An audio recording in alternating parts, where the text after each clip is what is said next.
Good afternoon, my name is Hola Tamanova, and it's my pleasure to see everybody who joins the discussion platform Brain Hub created by Ukraine Media Center Ukraine Forum. It's day 573 of the full-scale invasion of our homeland by Russian aggressor, and now we will be talking about the study related to the propaganda product of Russian Federation, a book called Ukrainian Crimes Against Humanity, and we will be talking about how it's tied to the public tribunal with Putin lovers.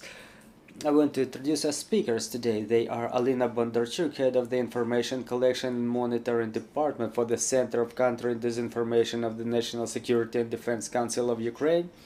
Also joining us is Svetlana Slipchenko, Vox Check Project Manager, and Maxim Sherbatyuk, Program Director at the Ukrainian Helsinki Human Rights Union. Miss Alina, let's talk about this product. What's it all about and what is the threat posed by such products? Good afternoon. We've all seen this product on the 16th of August. We were studying this book for 25 days. We found it quite interesting. Why interesting? Because we've seen 14 evidences. The evidences of so-called Ukrainian crimes against humanity. They were random evidences without any facts, not corroborated by any proofs. We identified the witnesses, we found the pictures of those people in the pages of this book, we've checked their evidences, and we've realized that they are absolutely in accord with the Kremlin narratives. A couple of hundred narratives for some specific topic, well, related to some specific topic. Plus, what is the threat posed by this book is that those evidences, they are said to be approved by the International Public Tribunal, and we've seen that the date of its foundation is the 1st of March of the year 2022. So the Russian propaganda started acting under the guidance of Putin, who ordered the Human Rights Commissioner Maskalkova to create the Public International Tribunal, which is supposed to gather such evidences that may prove that Ukraine is guided by neo-Nazi regime, that Azov personnel is working along all those streets. Somehow the accent is on Azov, like all the armed forces of Ukraine are Azov and neo-Nazis. And when we started verifying information about the witnesses who are supposed to verify those evidences, they are all either have double citizenship or used to reside in Russia, they are adherents of Putin, or they take part in the broadcast by Solovyov, or they are followers of Kremlin regime. So in this book we've gathered the basic narratives, the key speakers that we were able to find, because the list of the speakers is coded, it's not commonly accessible. You cannot see all those people who are verifiers of those evidences. So I propose to give the floor to Svetlana and to talk about the narratives. So Svetlana, let's talk about the narratives that are disseminated using this propaganda product. Well, I would like to put the slide number 5 on the screen.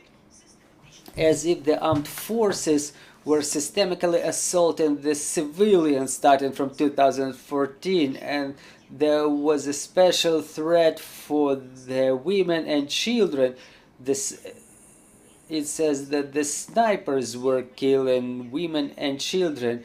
Once again, we see Russia manipulating the topic of women and children because they are considered to be the most vulnerable categories of population. The goal of Russia is to provoke strong emotions and to manipulate this emotional pressure over the people. Obviously, the stories like this about the sniper shooting children directly, they are supposed to cover the broad audience to provoke desperation based on the fact of the cruel actions of Ukrainian armed forces. But on contrary, there are facts, the documented facts of murders of Ukrainian children by Russian military. For example, by the Independent, there were facts of killing of Ukrainian children in Kiev, Kharkiv, and Chernigiv regions by Russian military, but it was a tremendous job done by the journalists to verify those cases. And in this case, there is only one witness, and we cannot verify what they've seen in reality. For the time being, I'm reminding you, more than 500 Ukrainian children are killed by the Russian military. So slide number 6, please, that says that Ukrainian authority, together Ukrainian government with the governments of the other countries, create the counterfeit materials for disinformation of the global community. This narrative is aimed at discrediting the West. It's not a new narrative. Russia uses it at least since Ukraine gained its independence. But in fact, the tactics of discreditation of specific countries or the West in general was inherited by Russia from the Soviet Union, when the West was depicted as something evil that Soviet Union should be ready to repel the attacks from.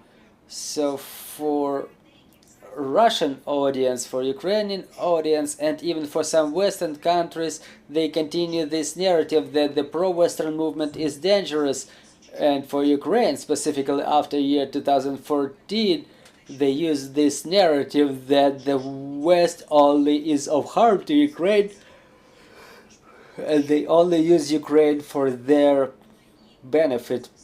The same narratives were used by Russia in Kazakhstan during the protests of 2022 and in Belarus during the revolution of year 2020, asserting that those revolutions were instigated by the West or the Western marionettes in those countries. The next slide, please, related to tortures and inhuman behavior to the civilians. Just like in this narrative, we see the mirroring tactics, a method used by Russia where they try to create something that they do recreate something that they do by themselves. We know that Russians torture civilians and the military, the prisoners of war, and the goal is to prove that it's Ukraine who commits actions like that. We remember very well that Russia does the same when they talk about the shelling of critical infrastructure and killing of civil population. The next narrative, please, related to the shellings of the hospitals and the attacks of the hospitals by the armed forces of Ukraine. I think it's one of the most dangerous narratives because the topic of attacks on hospitals by Ukraine, the topic of militarization of the hospitals by Ukrainian military, is one of the biggest ones that Russia uses for discrediting the healthcare system of Ukraine in general. The goal is to demonstrate that Ukraine may end up without normal medical support system, and Ukrainians will not be able to support their health, to maintain their health. And to corroborate this narrative, Russia uses a witness from Mariupol who tells about the shelling of a hospital they were staying at, And here we remember the bombing by Russia of the maternity home in Mariupol, and we remember how Russia was manipulating this topic, saying that it was not only staged by Ukraine, just like it happened in Bucha and other crimes committed by Russia.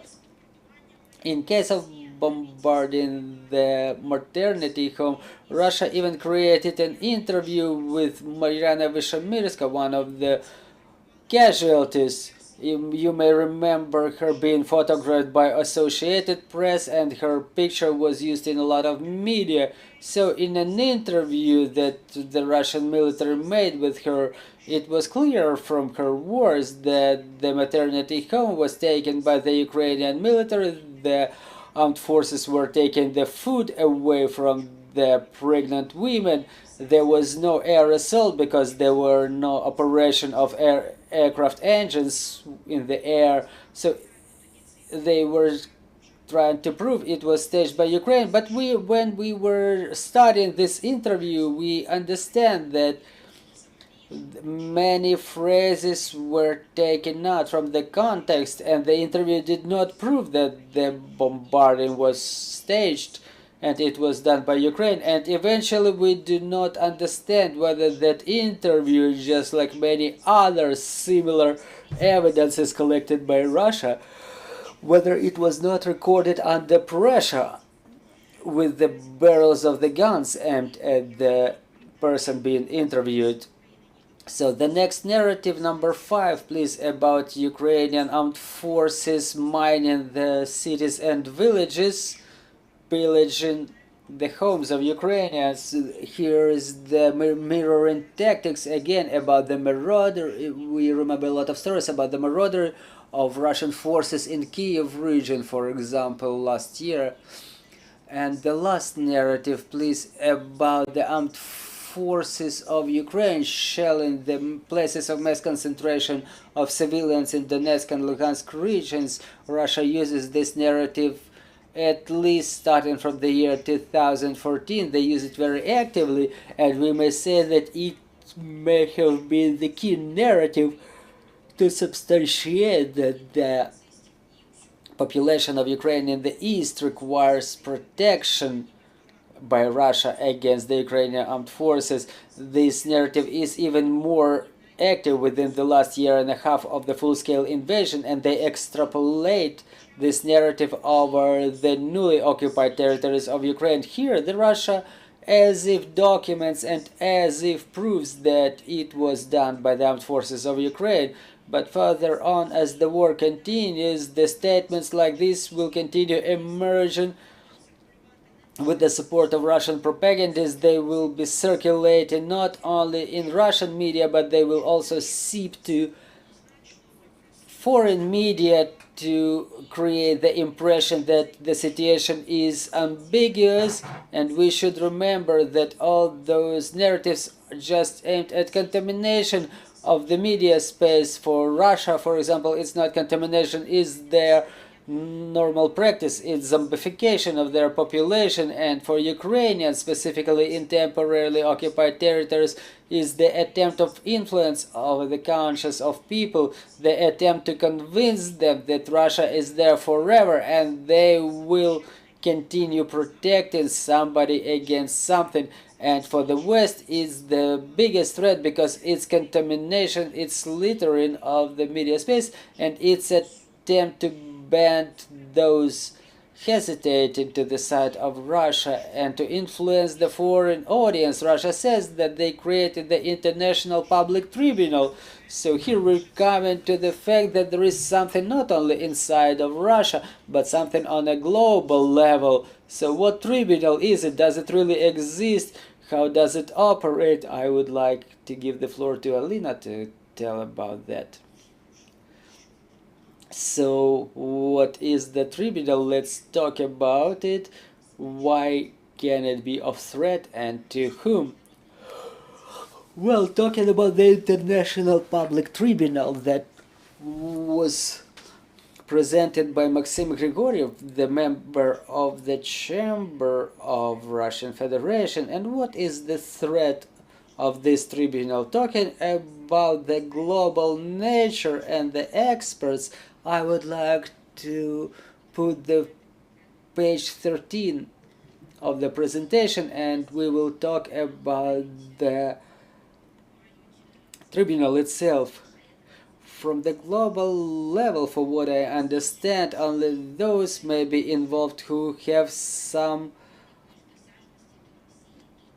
involvement, some degree of involvement with Russia. They are either originating from Russia or they are inclined to cooperation with Russia. The first woman that we were able to find out about in this International Public Tribunal is Alina Branson. She was born in Russia, she was residing in Russia, she was a teacher and professor in Russia, but then based on her personal reasons she moved to the United States and started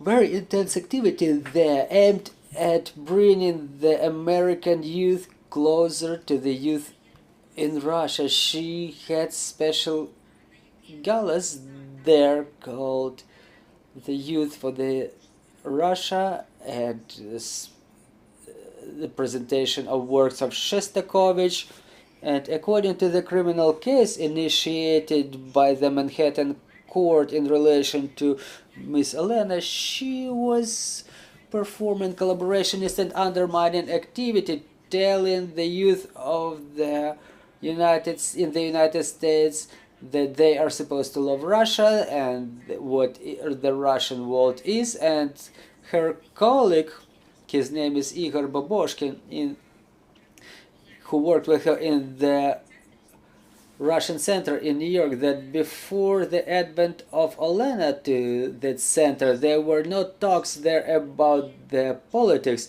The American youth could come and get and participate in some cultural activities initiated by the center, but as soon as Miss Alina emerged there, she started stimulating the narratives, the political narratives of Russian Federation, and Baboshkin was telling that Alina was personally in contact with Vladimir Putin, so the Kremlin narratives were disseminated there. And as it says in the case, Alina was deported, and it was supported by the Russian media that who said that Alina left an unfriendly country with her conscience clear. She got back to her loved country. Talking about her career growth, starting from year 21, she started officially participating in the meetings of Public Chamber of Russian Federation, and she is an expert on Ukraine. There she tells about the blossoming of neo-Nazism in Ukraine. So the first expert, Alina Branson. The next slide is about Yeva Bartlett, who is a Canadian activist and blogger who before the beginning of the events in Ukraine, she was commenting the events unfolding in Syria. She was condemning the activity of the white helmets who were supposed to protect civil population in Syria. She was telling that they do not exist in Syria, they cannot be seen in Syria. Those people with the white helmets, they walk on top of the courses of the Syrian military with the arms in their hands, and the same narratives are disseminated by her about Ukraine. She tells about the Azov servicemen, about neo-Nazism, that some unclear things are happening in Ukraine that Ms. Svetlana was talking about. So all of the narratives of Kremlin that can be pushed to the public space. She keeps pushing them. She has her YouTube channel and she enjoys, unfortunately, some popularity. She has her account in Twitter. She gives interviews for Russia Today. Unfortunately, her statements enjoy certain popularity. And the following member of the tribunal is Andrew Korybko. We suspect he was Andriy Korybko some time ago, but after he moved to the United States, he became Andrew. So what's the essence of this person? He is a very active speaker of Chinese Global Times. Almost every day he at least has some comment or interview there, if not a column. He studied at the chair of international relations of Moscow Institute for International Relations, and then in the same institute he was a professor at the chair of analysis and international problems. Again, he originates from Russia. He is positioned to be an American now, and in this single interview that he gives to Russian press, he is not mentioned as the person born in Russia. He is positioned as an American who as if sees the truth. Another member of the tribunal is Dragana Trifkovich.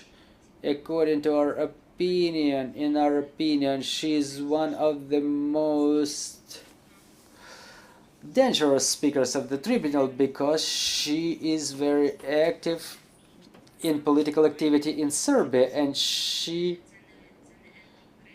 acts, well, she's not Yeva Bartlett or Andrew Korybko, just like a blogger. She's a political actor who has certain influence. She has her party, she enjoys the adherence of some audience, and her words are taken serious. She was invited in 2014 to illegal elections in the occupied territories. She was an umpire there, and now Dragana Trifkovich quite actively promotes the Crimean narrative. She's the frequent guest in Yalta. She says there is a quotation. She said she was walking in Yalta and she has heard an older couple sitting on a bench and said, "It's so good Russia is here, finally there is order with the advent of Russia." So thus she's promoting the narrative that Russia is the real home for Crimea. And she has a book called Crimea and Donbass are Russia. All the world is Russia except for Kosovo, because Kosovo is Serbia. And also in year 2022, on the 12th of June, the day of Russia, this book got the medal from the community of writers of Russia. So just realize the level of dissemination of this craziness in Russia and how they want to push it for Western audience. The next speaker is Nicolas Charras. He's got quite an interesting story. He's the French, well, he's a real French who on an annual basis was taking part from different organizations who were directly communicating with Putin. Where Putin was going, Charras was going too. He was coming to different organizations, meetings, different events, and once he was given the floor and he said that his mission, his life mission, is to dedicate himself to Russia and bring the French youth closer to Russian youth, and Putin said it's a noble mission that should be toasted too. After that, Charras became an active commentator, the speaker in all of the propaganda shows, Solovyev, Russia Today. He goes to all those places. He tells that France supports Putin, Russia and Putin's regime. The next speaker is Valery Dvoynikov. Maybe someone knows him from the world of sports because he's the judo fighter. He was acting on behalf of Ukraine. Then he was a coach in Ukraine for a long time. He was residing in Ukraine, but then as he retired, he went to the city of Liège in Belgium. He became a citizen of Belgium too. He's a former Soviet grappler. He moved to Belgium. He created the foundation of Peter I, and his son is the head of this foundation. Thus, they share the budget of the city of Liège for their foundation, where they tell about the love to Russia. And one of the most recent meetings that was taking place in that center was dedicated to Russophobia, and Dvoynikov said that this phobia will be existing in Europe forever, and what's going on in Ukraine is the American trace, and with all my experience I know what I'm talking about. Russophobia is something we should be getting rid of. So that was the message, and Valery Dvoynikov is a part of this tribunal. However, he in fact is a Russian. Well, another participant is Adrien Bocquet. He's a former French military. Currently he's a volunteer. Almost all of the time he spends in the occupied territories. He documents the events unfolding there. He doesn't act in the book as a witness. He acts, well, he does act as a witness, but not as an expert, not as a part of the International Public Tribunal. But if we take his evidences as evidences of a person who saw the war, saw something that he talks about. So what it says in the book, Adrien Bocquet proves his opinion by the fact that corroborates his opinion by the fact that he was in Bucha and he saw Azov servicemen scattering the dead bodies around Bucha. So when we started studying the information disseminated by Adrien Bocquet, our colleagues from Stop Fake, they analyzed this address of his, and they found the tickets when Adrien Bocquet was moving to that specific territory. That was in the end of April. As we know, on the 31st of March, the Russian forces withdrew from Bucha, and on the 1st of April, the world has seen the photos that we know about.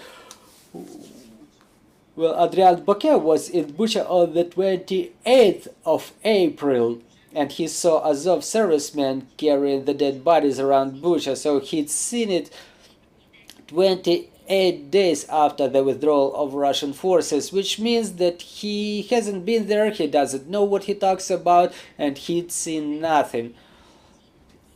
And he represents the information block about the military in this book, and he keeps telling about the Azov servicemen, that every part of the armed forces is Azov, and no matter whether there are active battle operations or not, Azov is everywhere, and he demonizes the image of the military, and this is the narrative he's responsible for in this book. So basically, that's it for the people we were able to identify. All the other members of the tribunal, they are non-public persons, they are impossible to identify. The book says it's more than 20 of them from all the countries of the world. We were able to identify 6 of them, and we see that only Sharas has some relation to France, and he supports Putin one way or another. All the rest are the Russians, or originate from Russia, or were Russians, or are about to become Russians, and this is the threat that they're posing. You know, this book is not created for Ukraine. The fact that we've seen it and that we've analyzed it is just another proof of the fact that we can verify the absurd carried by the words of the Russians, but the fact that this book is aimed at the Western audience, that it may create some threat. And also it's for the Russian readers, because the Russian readers should be added this opium so they don't get sober, so that they don't rub their eyes and say, what are we doing here? So this book was created to inebriate Russians and to give something to the West. Well, Maxim, we all understand that this book is not for our audience. We'll understand those personalities. We understand how those evidences are being found. But let's talk about the international organizations who will investigate the crimes of the Russians. Can those so-called facts disclosed in these books, or in this book or books like that, used as evidences in the courts? Well, let me start with the first things first. Well, talking about documenting and standards of documenting, well, the international community already identified the basic key elements that should be used in documenting of facts to make sure they're not manipulation, because the wars exist forever, and to understand what things should be focused at, we have standards in place. And the civil organizations in Ukraine, when we started this process of documenting in 2014, the documenting of war crimes, we realized that we cannot just interview the people and to do something with this work of art, so to say. There is a process in place that should be recognized not only in Ukraine but on the level of international organizations too. And this is why we started using the basic standards used by international community. And for the time being, the initiative tribunal for Putin is based on these standards, and they include different elements, not only the evidences but also the video proofs, the information from different parties, both government and non-government organizations. So what my colleagues were saying is the whole investigation that should include a number of elements, and thus they create the case that is then submitted to International Criminal Court, for example, or other institutions that should have some, that are supposed to consider some evidences. What's gathered in this book is the collection of articles containing manipulative information, and they cannot serve as a proof in any institution of the level of International Criminal Court or the United Nations. And this is what's important to understand. It's a key factor. If we talk about the legal mechanisms, it's not about this book.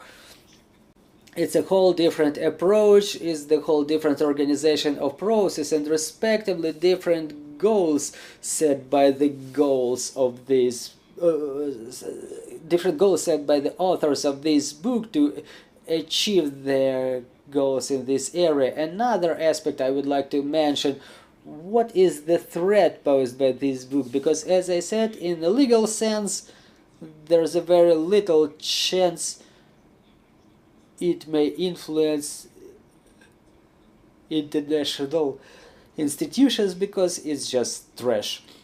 What is the threat? That they reference different United Nations committees, and it's a kind of spam, and they are aimed at skeptics and support groups in developed countries. I want to thank our colleagues. It's very important to demonstrate how fake are they, that there are no facts behind them,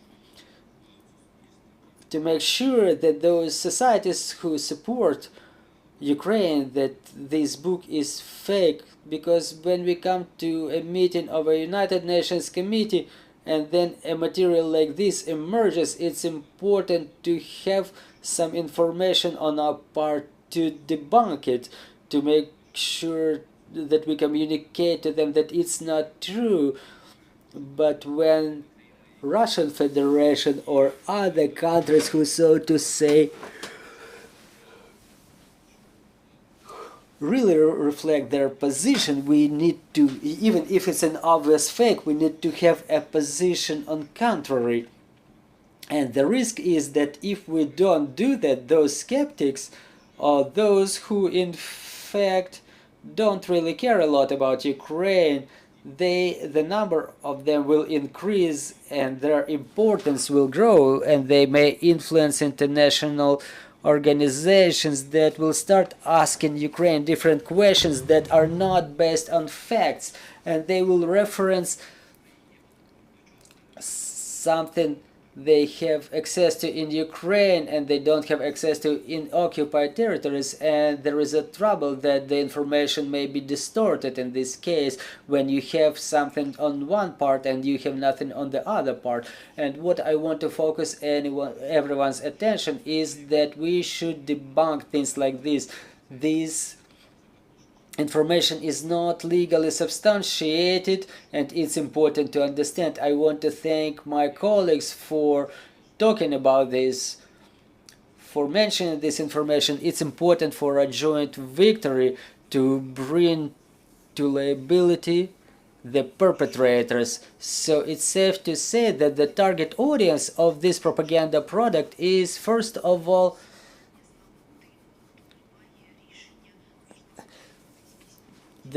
the target audience are those who are decision makers in the European community. Yes, this material is made for them. You know, it's like the Olympic Games. There is the institution in charge of this thing, and all of the countries, all the civilized countries agree with those procedures, and Russia creates some games of the brotherhood or something like this, and we will create the image for those who share this point of view that we are right in this aspect.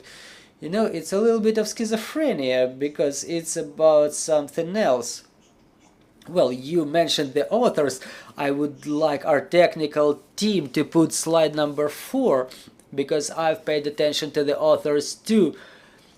I think the second person there is Dmitro Sablin, which is a known person to any denizen of Mariupol, a person who was promoting Russian world in Mariupol before even year 2014. So it's no surprise to me that all the situation that you were talking about, everything that's mentioned, is going on in Mariupol. So what are those people, Grigoriev and Sablin? What can we tell about them to our audience?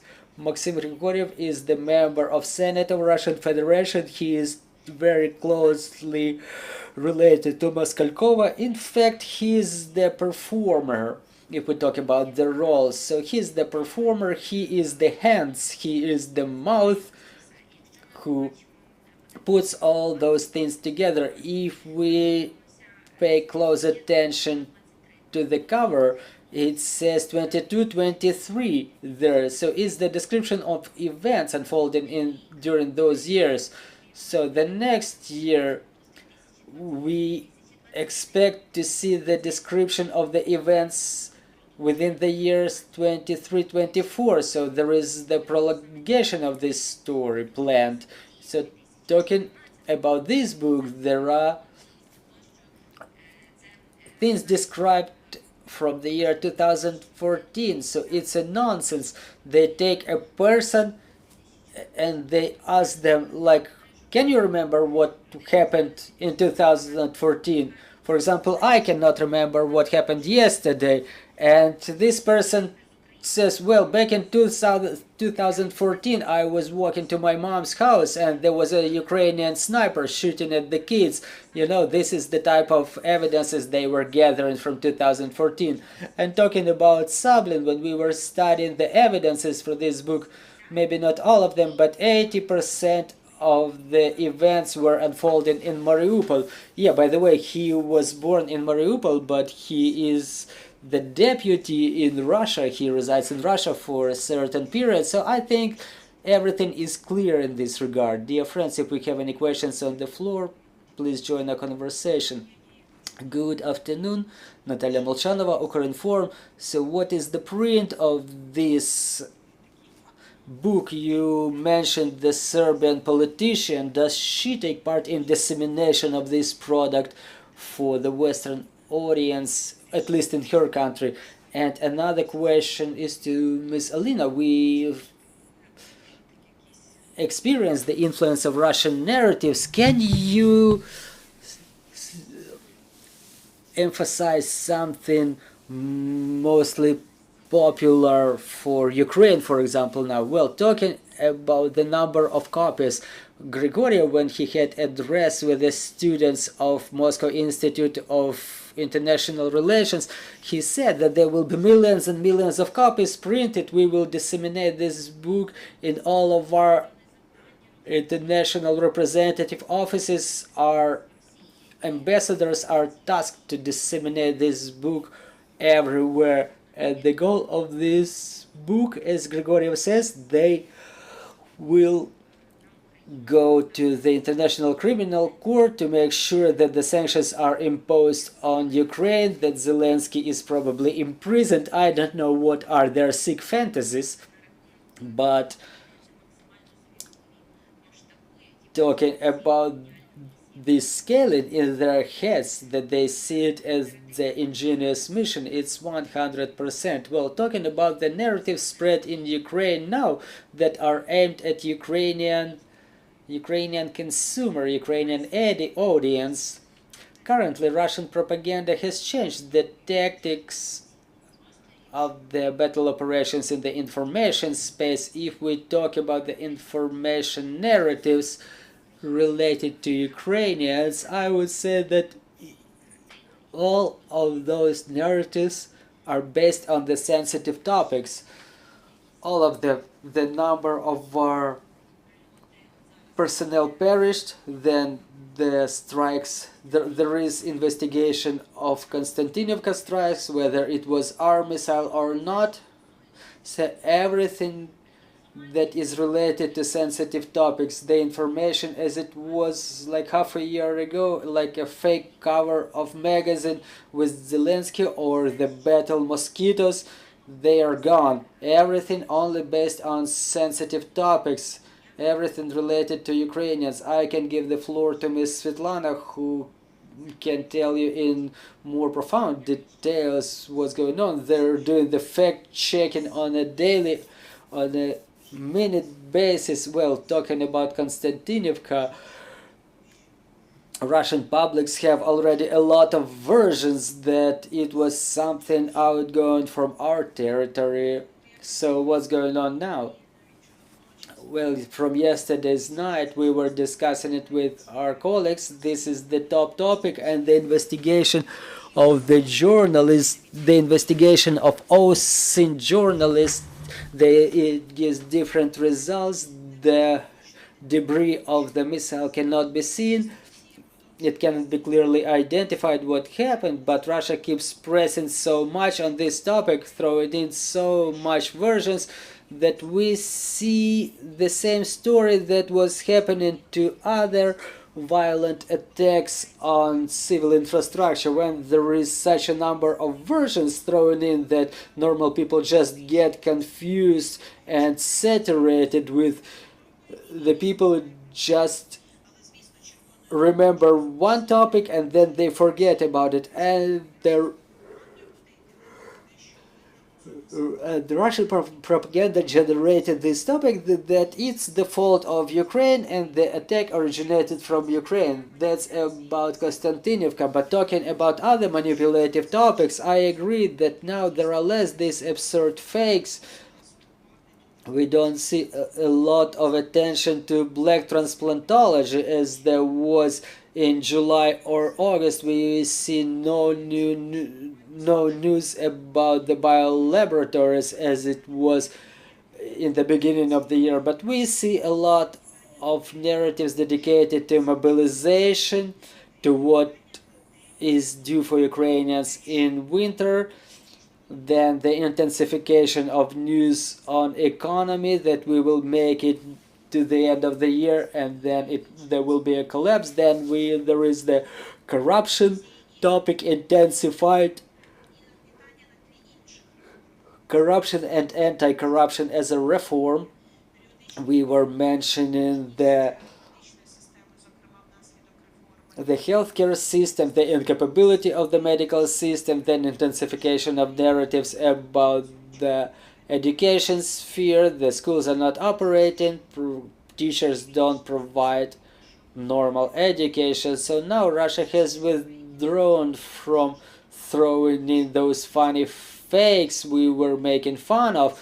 We were saying Ukrainians cannot believe in it, and now they switch to the topics that really may provoke some discussions between the people, like live discussions between the people who read what, and it can transform into comments in the social networks where it's snowballing and getting more and more people involved.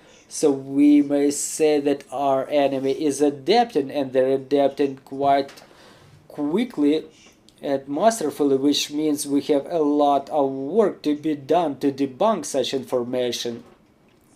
Well, I would like to thank you for working on these important topics. I would like to thank our listeners and spectators. Our team is working on the schedule for tomorrow, so stay tuned. We'd like to thank our armed forces, and we continue working for our victory. Thank you once again, and glory to Ukraine, glory to the heroes.